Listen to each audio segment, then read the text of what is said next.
নমস্কাৰ, মই ৰঞ্জন চৌধুৰী আপোনালোকে চাই আছে সপ্তমত জয়তে। আজিৰ বিষয়ে ষ্টাৰ্ট কৰাৰ আগত আকৌ আপোনালোকক আহ্বান জনাইছোঁ, সজাগ আৰু সচেতন ৰাইজক আমাৰ এই ইউটিউব চেনেল মেক্সিমামৰ পৰা মেক্সিমাম ছাবস্ক্ৰাইব কৰাৰ কাৰণে। আৰু আজি অকল এপিছ'ডটো এনেকুৱা যে অকল সাধাৰণ ৰাইজ বুলি নকওঁ, ইয়াৰ আগলৈকে আমি কিন্তু কেতিয়াও যিবিলাক ব্যৱসায়ী আছে, ব্যৱসায়ী বুলি কওঁতে কৰ্পৰেট নহয়, আমিতো কৈছোঁৱে যে আমি কৰ্পৰেটৰ কোঅপাৰেশ্যন নালাগে, আপোনালোকৰ কোঅপাৰেশ্যন লাগে।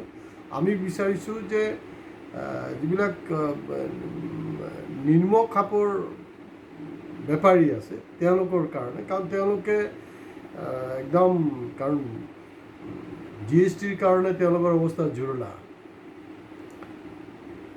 GSTৰ এটা সময়ততো আমাৰ প্ৰধানমন্ত্ৰী ডাঙৰীয়া বিৰোধিতা কৰিছিলে, সেইটো আপোনালোকে পাহৰি যায়, উপায় নাই। আৰু ডিমনিটাইজেশ্যনৰো বিৰোধিতা কৰিছিলে, কিন্তু ডিমনিটাইজেশ্যন প্ৰথম মানে অকল মানে ছ'চাইটিটো মই বাদেই দিয়ক, পাৰ্টিকুলাৰলি বিজনেছ কমিউনিটিৰ পৰা সৰু সুৰা যিবিলাক ব্যৱসায় পাতি কৰি আছে বা ছেল্ফ এমপ্লয়মেণ্টৰ নিচিনা যিসকলে কাম কৰি আছে, চবতকৈ ক্ষতিগ্ৰস্ত কিন্তু তেওঁলোক হৈছিলে GSTৰ পিছত।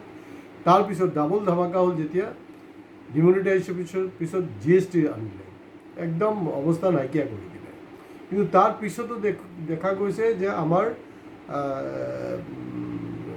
তলৰ খাপৰ যিবিলাক ব্যৱসায়ী আছে তেওঁলোক কিন্তু একদম ভক্তৰ একদম গদগদ হৈ আছে, তেওঁলোকৰ ভক্ত কোনো ৰকমে কমা নাই, ভক্তি একদম ভৰপূৰ হৈ আছে। তো ৰিচেণ্টলি মই এটা কথা ক'বলৈ সেইটো কাৰণে বিচাৰিছোঁ, মানে মোৰ চকুত তেনেকৈ পৰা নাই দেই, অসমৰ যিবিলাক মেইন ষ্ট্ৰীম মিডিয়া আছে, মেইন ষ্ট্ৰীম মিডিয়া আমি এই বিষয়টোক তেনেকৈ হাইলাইট কৰাই নাই। এয়া হ'ল অলপতে ছাউথ ইণ্ডিয়াত ব্যৱসায়ীসকলৰ লগত নিৰ্মলা সীতাৰামন যিজন আমাৰ বিত্তমন্ত্ৰী, তেওঁৰ লগত কিবা ইণ্টাৰেকশ্যন হৈ আছিলে। ইণ্টাৰেকশ্যন হোৱাটো মানে খোলা খুলি কথা পাতিব, বিত্তমন্ত্ৰীয়েও কথা পাতিব আৰু সেইমতে ব্যৱসায়ীবিলাকৰো অধিকাৰ আছে তেওঁলোকেও খোলা খুলি কথা পতা। কিন্তু তাত খোলা খুলিকৈ, কাৰণ মাটাৰ অফ ডেম'ক্ৰেচি নামততো তাত খোলা খুলিকৈ কথা পাতিলে আৰু কওঁতে তেওঁ কিছু ৰিজাৰ্ভেশ্যনৰ কথা ক'লে যে আমি একচুৱেলি GSTৰ কাৰণত কি ধৰণে আমি বিভাঙত পৰিছোঁ, কাষ্টমাৰৰ পৰা বিভিন্ন ধৰণৰ আমি কি ধৰণৰ কথা শুনিব লগা হৈছে বা ফেচ কৰিব লগা হৈছে, সেইটোৱে। তাৰ পিছ মুহূৰ্তত দেখা গ'ল যে সেই ব্যৱসায়ীজন কিন্তু একেবাৰে সৰু সুৰা ব্যৱসায়ী নহয় দেই, তেওঁৰ টোটাল যোনটো বিজনেছ টাৰ্ণঅভাৰ এৰাউণ্ড 500 crores। তাৰমানে মই যিবিলাকৰ কাৰণে কথা পাতিছোঁ তেওঁলোক নহয়, তাতকৈ অলপ ওপৰৰ খবৰ। 500 crores ধেমালি নহয়, 5 crores ব্যৱসায় আজিৰ দিনত কেইজনৰ আছে বছৰত? 500 crores ব্যৱসায়ীজনৰ কিন্তু মাপ খুজিব লগা হ'ল আৰু তেওঁ ক'বলৈ বাধ্য হ'ল, তেখেতে ক'বলৈ বাধ্য হ'ল যে না, মই একচুৱেলি মোৰ বুজাত ভুল হৈছে, মোৰ ভুল হ'ল। কাৰণ তেওঁ গম পালে, কাৰণ তেওঁৰ ওপৰত এটা অদৃশ্য শক্তিয়ে হেঁচা প্ৰয়োগ কৰিলে, কাৰণ তেখেত জানে যে ভেৰি নেক্সট ডে তেওঁৰ ওপৰত CBI ED সেইবিলাক লগাই দিয়া হ'ব আৰু GSTৰ যিবিলাক অফিচাৰ আছে তেওঁলোকক মানে হেৰাশাস্তিৰ সন্মুখীন হ'ব লগা হ'ব। তো এই ৰহস্যটো এতিয়ালৈকে ওলোৱা নাই। কিন্তু একজন মানুহ খোলা খুলিকৈ যদি ইণ্টাৰেকশ্যন হৈছে তাত কোৱাৰ পিছত এনেকুৱা এটা প্ৰেছাৰ সৃষ্টি হ'ল, তেওঁ খালী হয় এটাই হৈছে, এইটো অৱশ্য হ'বলৈ আৰু বেছি দেৰি নাই। শিৱসাগৰত বা অসমৰ বিশেষকৈ বিভিন্ন অঞ্চলবিলাকত যে অনা অসমীয়া বুলি কওঁতে হিন্দীভাষী এই মাৰোৱাৰী বেপাৰীয়ে যে আপোনাৰ মোটামুটি হাঁঠু কাঢ়িব লগা হ'ল, তেনেকুৱা এটা পৰিস্থিতি কিন্তু হৈছে। আৰু কংগ্ৰেছৰ ৰাজত্ব ইয়াৰ কম্পাৰিজনটো এটা নিশ্চয় আনিব। মই ইয়াত কংগ্ৰেছ বা BJPক ভাল পোৱা বেয়া পোৱাৰ একো কথা নাই। একজন বেপাৰীও ক'ব নোৱাৰিব যে ইয়াৰ আগৰ বিত্তমন্ত্ৰীৰ লগত ভাৰতবৰ্ষৰ কোনো ব্যৱসায়ৰ এই ধৰণৰ এটা অভিজ্ঞতা হৈছে, তিক্ত অভিজ্ঞতা, আৰু তেওঁলোকে মাপ খুজিব লগা হৈছে। আৰু বিশেষকৈ মই অসমৰ কথা কৈছোঁ, হয় কোনোবাই কিবা ভুল কৰিছে এইটো বেলেগ কথা, হাঁটু কাঢ়িব লগা হৈছে এনেকুৱা কিন্তু হোৱা নাই। কিন্তু আজি এই ঘটনাটো কংগ্ৰেছৰ পিৰিয়ডত হোৱা হ'লে গোটেই ইণ্ডিয়াৰ ব্যৱসায়ীবিলাকে হুলস্থুল হাংগামা লগাই দিলে হয়, কিন্তু কোনো লগোৱা নাই। অলপতে ছ'চিয়েল মিডিয়াত আৰু এটা ওলালে, কোনোবাই অনা অসমীয়া হিন্দী ভাষী ব্যৱসায়ী কিবা কাৰোবাৰ লগত বেয়া ব্যৱহাৰ কৰিলে, তেওঁ মানে উঠক বৈঠক ষ্টাৰ্ট কৰিলেই, আৰু তাৰপিছত এই মানুহকেইজনে আহি ক'লে যে নাই নাই নালাগে হ'ব। তো মানুহজন বিৰক্ত হৈ কৈছে না মই আৰু কৰি থাকিম, ভিডিঅ' কৰি থাক, ভিডিঅ' কৰ, কাৰণ তেওঁলোকে জানে চৰকাৰে তেওঁলোকক নবচায়। এই বস্তুটো কিন্তু উপলব্ধি কৰিছে। আৰু তিনিচুকীয়াৰে মই এটা এক্সপিৰিয়েঞ্চৰ কথা কৈছোঁ, কাৰণ একজন RSSৰ খুব নিষ্ঠাবান কৰ্মী, মই ইয়াৰ আগতো কোনোবা এপিছ'ডত মেনশ্যন কৰিছিলোঁ, তেখেত মানে মৃত্যুৰ আগত 1 বছৰমান আগত তেখেতক মই লগ পাইছিলোঁ। লগ পাওঁতে তেওঁ মোক কৈছিলে, তেওঁ ভৰি চুই এটা সেৱা জনাইছিলোঁ। সেৱা জনাওঁতে মোক সুধিছিলে তইতো জিন্দগী তেনেকৈ মোক সেৱা জনোৱা নাই, আজি কেলৈ জনাই? মই আপুনি যিহেতু অৰিজিনেল RSS, এতিয়া যি RSS দেখি আছোঁ সেইটো কাৰণে মই আপোনাক সেৱা জনাবলৈ আহিছোঁ, বেলেগ আৰু কোনো ষ্টৰি নাই। তেতিয়া সেই মানুহজন মোক সাৱটি ধৰিছে, দাস ডাঙৰীয়া, মই খুৰা বুলি মাতিছিলোঁ। আৰু তেখেতে দেখুৱালে এই তিনিচুকীয়া চাইডিং বজাৰৰ সেই গলিটোক দেখালে যে ইয়াত যিমান হিন্দী ভাষী ব্যৱসায়ী আছে সিহঁতি জিন্দগী ভৰ কংগ্ৰেছৰ পৰা বেনিফিট ল'লে, আৰু এতিয়া তেওঁলোকে কৈছে যে আমি বিশ্ব হিন্দু পৰিষদ, আমি বজৰং দল, আমি RSS, অৰ্থাৎ তাহাঁততকৈ আৰু বেছি নাই। গতিকে ইমান 10টা বছৰ কিন্তু বহু খোচামত কৰিলে। খোচামত কৰাৰ পৰিণতি কি হ'ল? ক'ৰবাত হাঁটু কাঢ়িব লগা হৈছে, কোনোবাই আকৌ বিত্তমন্ত্ৰীৰ সন্মুখত কিবা এটা ক'লে, কোনো আপত্তিকৰ কথা তেওঁৰ নিজৰ অভিজ্ঞতাটোৱে ক'লে, সেইটো কাৰণে তেওঁ মাপ খুজিব লগা হ'ল। আৰু সেই বস্তুটো আপোনালোকে চাব ছ'চিয়েল মিডিয়াত এভেইলেবল। আৰু আচৰিত কথা হ'ল যে অসমৰ কোনো এখন নিউজ পেপাৰত এডিটৰিয়েল নিউজে নাই তাৰ।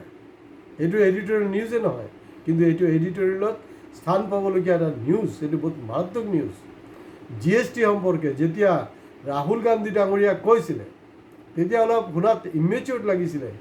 GST মানে গবৰ্চিং টেক্স। তেতিয়া মানুহে হাঁহিছিলে, কাৰণ তেতিয়া ভাবিছিলে পাপু হয়, কিন্তু এতিয়া দেখিছে পাপু নহয়। আৰু GST লৈ তেওঁ যে বিদেশত ৰিচেণ্টলি যোনটো তেওঁৰ ইণ্টাৰেকশ্যন আছে, তাতো তেখেতে কৈছে যে ভাৰতবৰ্ষৰ আভ্যন্তৰীণ অৱস্থাটো কি হৈ আছে, আৰ্থিক হওক সামাজিক হওক, এই কথাবিলাক দাঙি ধৰিছে। এতিয়া এই বিষয়বিলাক লৈ যদি ব্যৱসায়বিলাক, ক্ষুদ্ৰ ব্যৱসায়বিলাক যদি সজাগ নহয়, তেতিয়াহ'লে কিন্তু বিপদ আছে। অলপতে chamber of commerce, Assam chamber of commerce বুলি আৰু এটা সুকীয়া সংগঠন আছে, তেওঁলোকৰ GSTৰ ওপৰত অভিমত কি, তেওঁলোকৰ ষ্টেণ্ডটো কি, এইটো অলপ ৰাজহুৱা কৰাটো দৰকাৰ। এই যে আৰ্থিক নীতি BJP চৰকাৰৰ, সেইটোৰ ওপৰত তেওঁলোকৰ কি অৱস্থান। এতিয়া বিভিন্ন ব্যৱসায়বিলাক, কাপোৰৰ ব্যৱসায় বা বেলেগ ব্যৱসায়বিলাক যে অনলাইনত সৰ্বশান্ত হৈ গৈছে, সেইটো লৈ তেওঁলোকৰ কি অভিমত।